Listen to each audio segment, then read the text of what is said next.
Welcome students.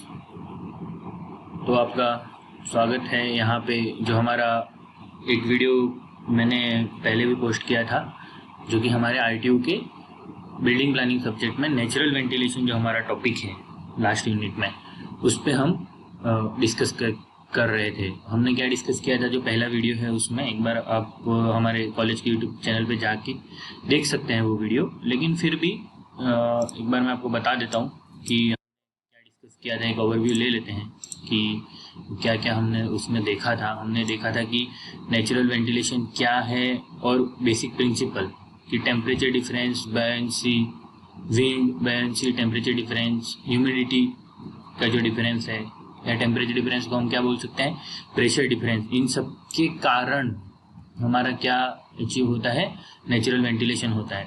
और हमने एक चीज़ ये देखी थी कि किस तरीके से हम लोग एंड में हमने क्या देखा था कि स्ट्रक्चरल कंट्रोल्स के थ्रू हम कैसे हमारा नेचुरल वेंटिलेशन अचीव कर सकते हैं। तो उसमें हमने पैराफिट वाला एग्जांपल देखा था जो अभी आपकी स्क्रीन पे है। अब उसके आगे हम देखते हैं कुछ और। एक मैंने कुछ एग्जांपल्स यहाँ पे लगा दिए हैं कि किस तरीके से हमने कोर्टयार्ड के थ्रू और उस तरीके जाली के थ्रू हमने नेचुरल वेंटिलेशन इंडिया में अलग अलग जगह पे इस्टेब्लिश किया है। अम्बेर फोर्ट का, शाहजहांबाद के हाउसेस का, दीवाने खास का।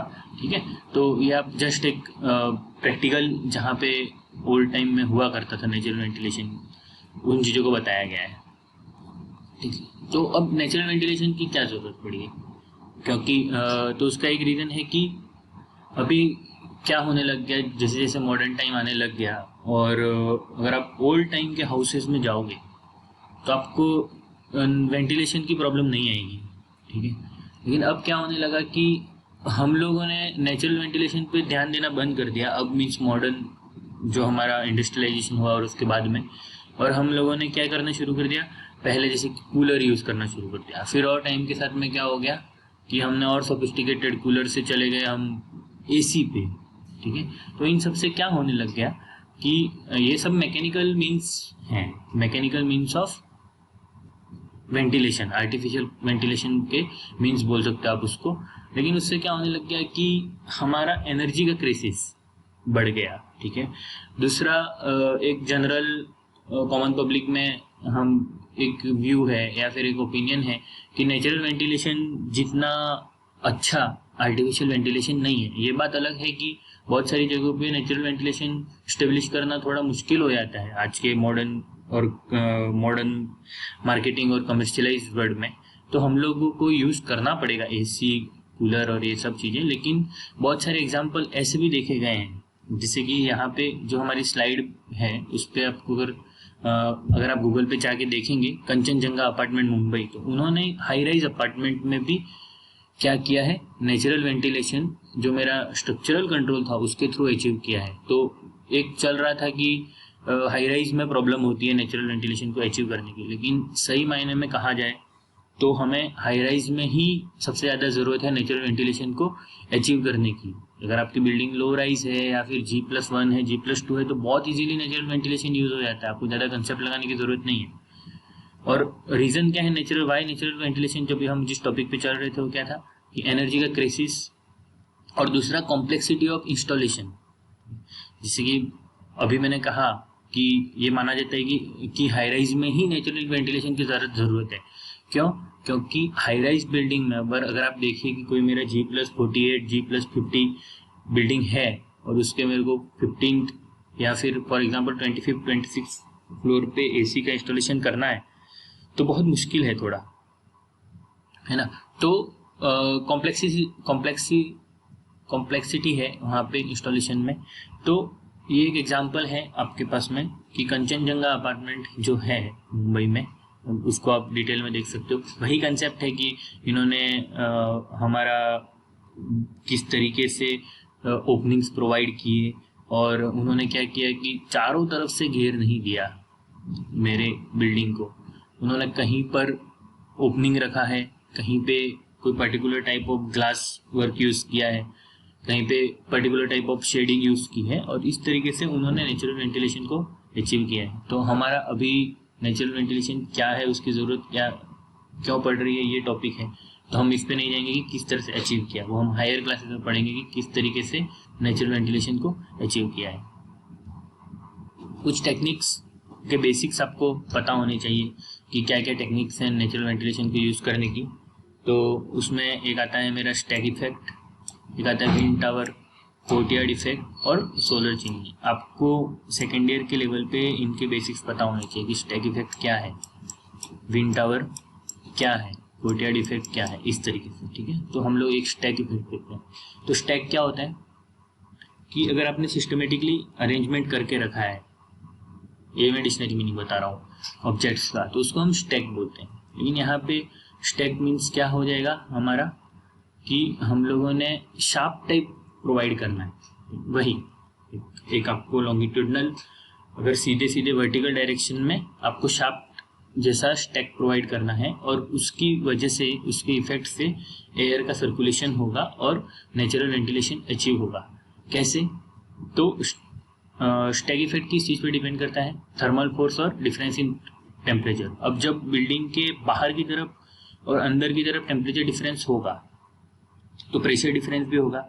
उसकी वजह से क्या होगा कि आउटडोर एयर है वो जो कल कंसेप्ट समझाया था आपको वही, लेकिन देखिए स्टैक इफेक्ट और जो अगला इफेक्ट आएगा दोनों में डायरेक्शन ऑफ मोशन ही है डिफरेंस। तो और सबका बेसिक वही है जो कंसेप्ट कल के वीडियो में, पहले वीडियो में आपको बताया गया वही। अब स्टेप क्या है? नीचे की एयर मेरी वार्म हुई, लाइट हुई, ऊपर चली गई, जो आपको कल बताया था। अब यहाँ पे स्पेस हो गया, तो आउटसाइड एयर, जो टेम्परेचर डिफरेंस हुआ, जो प्रेशर डिफरेंस हुआ, उसकी वजह से आउटसाइड एयर क्या होगा, रूम के अंदर आएगी, और फिर यहाँ, और जो हमने ऊपर की तरफ एग्जिट पॉइंट प्रोवाइड कर रखे हैं वहाँ से बाहर चली जाएगी। तो ये है स्टैक इफेक्ट। जब आप दूसरा इफेक्ट देखेंगे, हम लोग जब विंड टावर की बात करेंगे, तो यहाँ पे मूवमेंट ऑफ फ्लो क्या है, नीचे से ऊपर की तरफ, मतलब कूल एयर पहले नीचे आ रही है, फिर वो वार्म होकर ऊपर चली आ रही है। अगले में जब आप देखोगे तो ऊपर से नीचे, ये डिफरेंस है एग्जाम में, ठीक है, वरना बेसिक कंसेप्ट सब में सेम है।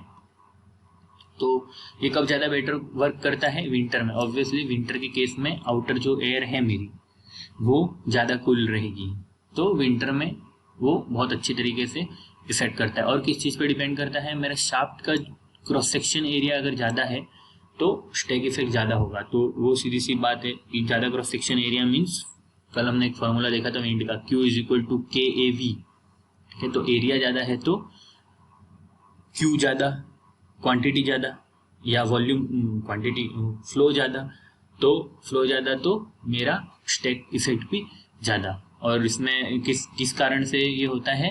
Pressure difference. और ये जो स्टैक प्रेशर है उसको कैलकुलेट करने का एक फार्मूला है, इसको आपको बाय हार्ट करने की ज़रूरत नहीं है। हमें सिर्फ दो चीज़ें देखनी है कि ये फार्मूला किन चीज़ों पे डिपेंड करता है। आप यहाँ पे 0.0042 की जगह पे K लिख सकते हो, और उसको लिख सकते हो कांस्टेंट। वैल्यू 0.042 एग्जाम में याद रखने की जरूरत नहीं है। तो स्टैक प्रेशर का क्या, किन किन चीज़ों पे डिपेंड करता है? हाइट ऑफ द स्टैक, कि कितना हाइट है, और temperature difference in degree Celsius. तो बेसिकली स्टैक इफेक्ट किन चीज़ों की वजह से आ रहा है? मेरा टेम्परेचर डिफरेंस की वजह से। और मैं उसका इफेक्ट ज़्यादा अगर आपको चाहिए तो आप क्या करोगे, जो मेरा स्टैक है उसको, उसकी हाइट ज़्यादा प्रोवाइड करोगे, और एरिया, क्रॉस सेक्शन एरिया भी ज़्यादा प्रोवाइड करोगे, ठीक है। कुछ ये अलग अलग तरीके से कैसे हम स्टैक इफेक्ट स्टेब्लिश कर सकते हैं।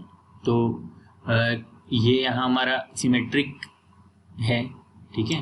टाल रूम एक ये तरीका है कि हमने यहाँ नीचे ओपनिंग दी, और यहाँ ऊपर जाके हमने क्या प्रोवाइड किया, आउटर, मेरी विंड है, वार्म एयर है, उसको बाहर जाने के लिए हमने आउटलेट प्रोवाइड किए हैं, ठीक है, आउटर मूवमेंट के लिए। फिर एक तरीका ये हो सकता है कि हमने एज पे ही सिर्फ मेरा क्या प्रोवाइड कर दिया, एक ही मैंने आउट फ्लो दिया है, आउटर फ्लो के लिए मैंने एक ही ओपनिंग दी है, और 2-3 ओपनिंग मैंने क्या दे दी है इनर के लिए। कुछ इस तरीके से रूम के विदिन भी हो सकता है कि 2-3 फ्लोर का जब बिल्डिंग है, ऑब्वियस दिख रहा है यहाँ पे, तो यहाँ से गया, यहाँ से आएगा, फिर यहाँ से इनलेट, और ऊपर आउटलेट। फिर एक तरीका ये हो सकता है कि हम ग्राउंड फ्लोर वाले के लिए टॉप के फ्लोर को क्या कर सकते हैं, एज ए आउटलेट यूज कर सकते हैं। लेकिन ये वाला ये कब हो सकता है, अगर आपका ये भी रूम है तो ये लॉजिकली रॉन्ग हो जाएगा, बिकॉज आपका जो एक वार्म एयर है वो नेचुरल वेंटिलेशन के थ्रू टॉप के रूम पे पहुंचेगी। लेकिन अगर यहाँ पे हमारा जैसे कि स्टेयर केस है, और या फिर आप समझ लीजिए कि नॉर्मल सा कोई ऐसा एरिया है जो कि यूज में नहीं आता है ज़्यादा, या बाथरूम वगैरह है, तो हम क्या कर सकते हैं इन चीज़ों को, या ओपनिंग है अगर ये, तो हम क्या कर सकते हैं, इसको भी एज ए आउटलेट यूज कर सकते हैं। तो बेसिकली कंसेप्ट हमारा वही है, लेकिन इसको किस किस तरीके से अचीव किया जा सकता है, या किस किस तरीके से प्रैक्टिकली अचीव करते हैं, ये हमारे इस स्लाइड में दिखाया गया है। ठीक है, और अगला क्या है, विंड टावर। विंड टावर में क्या होता है कि just opposite of stack effect, वहाँ पे क्या था, कूल एयर नीचे से आके ऊपर चली जा रही थी। यहाँ पे क्या है, हम विंड टावर में ओपनिंग के थ्रू, टॉप पे ओपनिंग के थ्रू हमारी एयर को इंटर करवाते हैं। अब और वो एयर क्या है, वहाँ पे कूल डाउन हो जाती है। कूल डाउन होने से वो क्या होगी, एयर हैवी हो जाएगी, और हैवी एयर क्या होगी, नीचे की तरफ उसका मूवमेंट होगा, और इस तरीके से दिन भर मूवमेंट हमारा होता रहेगा और विंड टावर हमारा काम करता है। विंड टावर क्या करता है, at the end of the day दिन भर की एनर्जी को जब वो एब्जॉर्व करेगा, हीट को जब एब्जॉर्व करेगा, तो एट लास्ट इवनिंग में क्या होगा, विंड टावर भी मेरा क्या हो जाएगा, वार्म हो जाएगा। तो क्या किया जाता है बहुत सारे केसेस में कि आर्टिफिशियली वाटर सप्लाई भी प्रोवाइड की जाती है विंड टावर में। ठीक है, उसमें हम बाद में बात करेंगे। एक क्रॉस सेक्शन आप देख लीजिए विंड टावर का, कि इस तरीके से विंड टावर, मैं आगे जाके कुछ फोटो भी आपको दिखाऊंगा कि कहाँ कहाँ पे विंड टावर को यूज़ किया गया है प्रैक्टिकली इंडिया में। तो कुछ ऐसा है, यहाँ पे कुछ डॉम रूफ है, और ये एक स्ट्रक्चर है।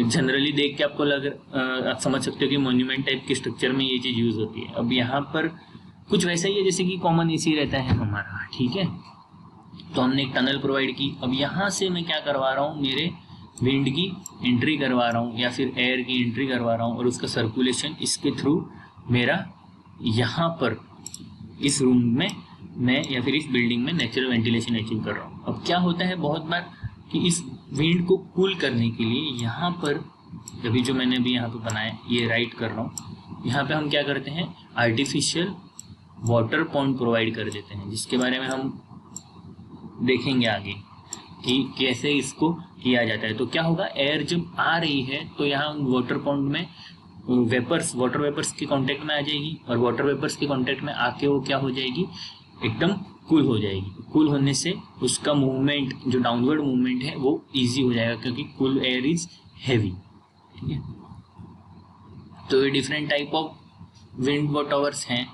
तो जनरल हैं, अगर ये वाले की बात करें और ये वाले की बात करें, तो क्या चल रहा है, टॉप से मेरी एयर आ रही है, और जो मेरा यूजेबल स्पेस है उसको वेंटिलाइज करके वापस टॉप से ही वापस जा रही है। ऐसा ज़रूरी, अब ये था मेरा विंड टावर है अभी, और ये मेरी आउटिंग है, तो बेसिकली आप ये कह सकते हो कि ये विंड टावर में मेरा दोनों कंसेप्ट का मिक्सअप है। ठीक है, लेकिन आप यहाँ पे क्या है, नीचे की तरफ कोई इनलेट नहीं दे रहे हो, आपका इनलेट भी टॉप पे है और आउटलेट भी टॉप पे है। तो विंड टावर में आउटलेट भी मेरा टॉप पे हो सकता है। इसमें क्या है, इनलेट टॉप पे है और आउटलेट मेरा क्या है, नीचे की ओपनिंग से उस थ्रू वेंटिलेशन यूज कर रहे हो। अब यहाँ पे क्या है, हाई राइज बिल्डिंग थी, तो ये थोड़ा डिफरेंस है। यहाँ पे क्या प्रोवाइड कर रहे हैं, वाटर सप्लाई, ताकि मेरी विंड है वो कूल हो जाए। एक जिसको हम क्या बोलते हैं, इवेपोरेट कूलिंग, हमने वेपर्स के थ्रू मेरे विंड को कूल किया। तो इस स्लाइड से आगे का मैं नेक्स्ट वीडियो में आपको बताऊंगा। तब तक के लिए थैंक यू। अगर आपको कोई डाउट है तो आप कमेंट सेक्शन में पूछ सकते हैं। Thank you very much.